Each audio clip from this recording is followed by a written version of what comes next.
भागवत जी ने एक सूत्र लिखा है, दुनिया का सबसे बड़ा औषधि केंद्र हमारा रसोई घर है।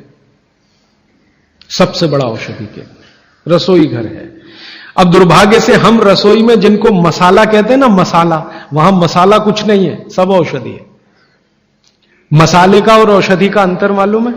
ये मसाला तो शब्द ही भारत का नहीं है, पहले तो ये बता दूंगा। ये अरबिक शब्द है, फारसी से अरबी में आया, अरबी से हमारे घुस गया, हिंदी में और जगह जगह घुस गया। ये विदेशी आए तो ये शब्द भी आया। हिंदुस्तान में 17वीं 18वीं शताब्दी का साहित्य जब मैं पढ़ता हूं, तो जब तक मुगलों का राज्य रहा तब तक मसाले शब्द का बहुत उपयोग है। मुगलों के राज्य के पहले एक भी जगह किसी भी शास्त्र में मसाला नहीं है। चरक संहिता पढ़ी मैंने, कहीं भी मसाला नहीं है उसमें। सुश्रुत में कहीं मसाला नहीं है, भागवत की कहीं मसाला नहीं है। पुराने जितने लेखक हुए हैं ना 10वीं शताब्दी के पहले के, कहीं भी किसी ने मसाले शब्द का इस्तेमाल ही नहीं किया। हर जगह है तो औषधि है, औषधि औषधि, जीरा औषधि, धनिया औषधि, ये औषधि के रूप में है। तो इनकी जो प्रॉपर्टीज हैं रसोई घर की, औषधियों की, ये सब आपके चिकित्सा के लिए है। अब मुझे समझ में आता है कि हमारे पुराने जमाने की माताएं बहनें, जो हमारी दादी हैं, नानी हैं, उन्होंने अपनी अपनी बेटियों को जो कुछ सिखाया, सब्जी बनाना तो क्या क्या डालना, जीरा चाहिए, धनिया चाहिए, हींग चाहिए, मात्रा कितनी कितनी चाहिए, वो सब बड़े वैज्ञानिक और चिकित्सक लोग रहे होंगे। क्योंकि रोज हमारे शरीर में वात पित्त कफ की स्थिति सम और असम होती रहती है। आप जानते हैं सुबह जो है ना वात ज्यादा होता है शरीर में, सुबह सुबह, दोपहर को पित्त ज्यादा होता है, शाम को कफ ज्यादा होता है। तो ये पूरे 24 घंटे में ऊपर नीचे होता रहता है। तो 24 घंटे में जो वात पित्त कफ ऊपर नीचे होता रहता है, तो सब्जियों में उसी के हिसाब से औषधियां डाली जाती है। जैसे दोपहर की सब्जी बने, दोपहर की, तो मेरी दादी को मैंने देखा था कि दोपहर की सब्जी बनाएगी तो अजवाइन जरूर डालेगी उसमें, और वही सब्जी रात को बनाती थी तो अजवाइन नहीं डालती थी। तो एक दिन मैंने दादी से पूछा कि यही सब्जी दोपहर को मैंने खाई तो इसमें अजवाइन थी, शाम को खाई तो नहीं, क्यों? तो उसने उत्तर तो नहीं दिया। तो उसने कहा मेरी मां ने ऐसा सिखाया। बस बात खत्म हो गई।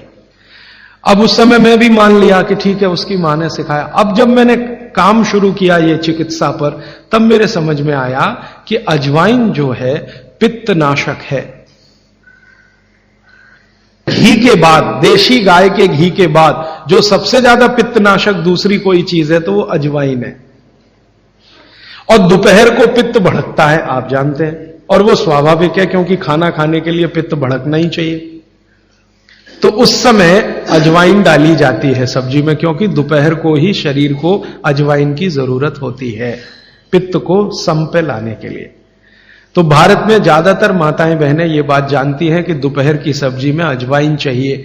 दोपहर का दही है ना, दही का मट्ठा, उसमें भी अजवाइन का बघार लगता है।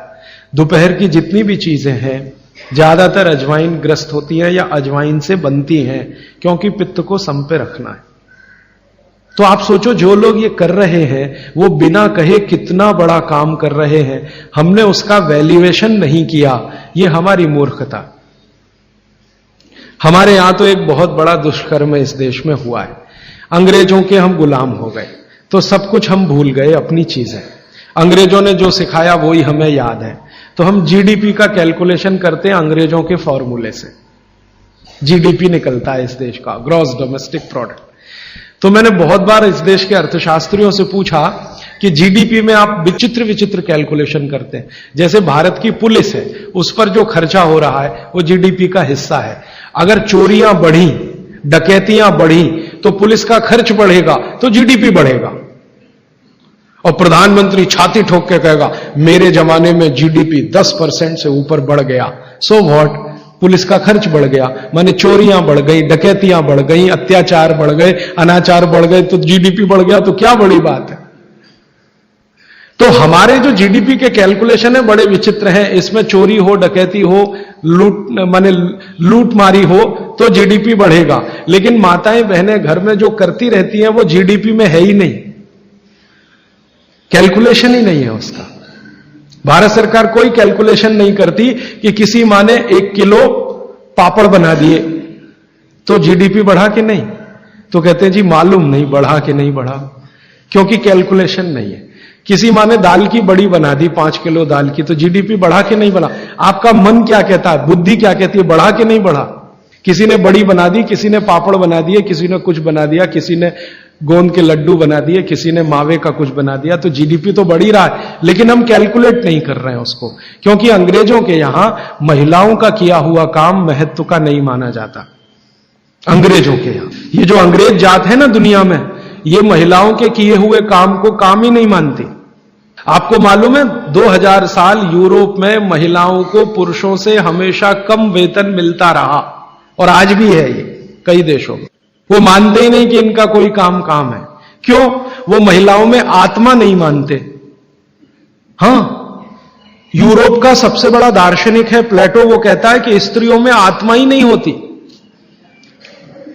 आत्मा सिर्फ पुरुषों में होती है। तो स्त्री जो करे वो बेकार है, पुरुष जो करे वही अच्छा है। तो उनके यहां से ये कैलकुलेशन हमारे यहां आ गया कि स्त्री कुछ भी करे तो काम ही का नहीं। तो अंग्रेजों का 200-250 साल जो राज चल गया, उसमें हम सब के दिमाग खत्म हो गए, सोचना विचारना बंद हो गया, तो हमने भी वही मान लिया। मैं अब इसको बदलना चाहता हूं, और मैं ये समझना चाहता हूं और समझाना चाहता हूं कि स्त्रियां जो कर रही हैं वो किसी डॉक्टर से कम नहीं है। बस अंतर इतना है कि डॉक्टर को आप फीस देकर उससे एडवाइस ले रहे हैं, हमारी दादी नानी फोकट में वही एडवाइस दे रही है, धनिया खाओ, जीरा खाओ और ये अजवाइन खाओ, आपके पेट की गैस खत्म हो जाएगी। और ये 3500 साल से वैसे का वैसा ही है, अजवाइन खाओ तो गैस खत्म होती ही है। कभी भी आप करके देख लो। आप में से किसी को भी बहुत गैस बनती हो, पेट में एसिडिटी की तकलीफ हो, आज से शुरू कर दो। आप खाना खाया तो उसमें ध्यान रखो अजवाइन ज्यादा रहे, दाल में, सब्जी में, वगैरह वगैरह। और अगर नहीं कर पा रहे हैं तो खाना खत्म करते ही थोड़ी अजवाइन खा लो। अजवाइन ज्यादा तकलीफ ना कर दे, उसका बैलेंस है काले नमक के साथ, तो थोड़ा अजवाइन और काला नमक मिला के हर खाने के बाद खा के देख लो। 3 दिन में ना आपकी गैस बंद हो तो आप जो कहो मैं हारने को तैयार। ये गारंटी मैं नहीं दे रहा हूं, ये गारंटी अजवाइन दे रही है, मेरी गारंटी नहीं है, अजवाइन की गारंटी है। तो वो कहते हैं बागवट जी कि पित्त को सम रखने के लिए हमारे रसोई में घी के बाद जो दूसरी चीज है वो है अजवाइन।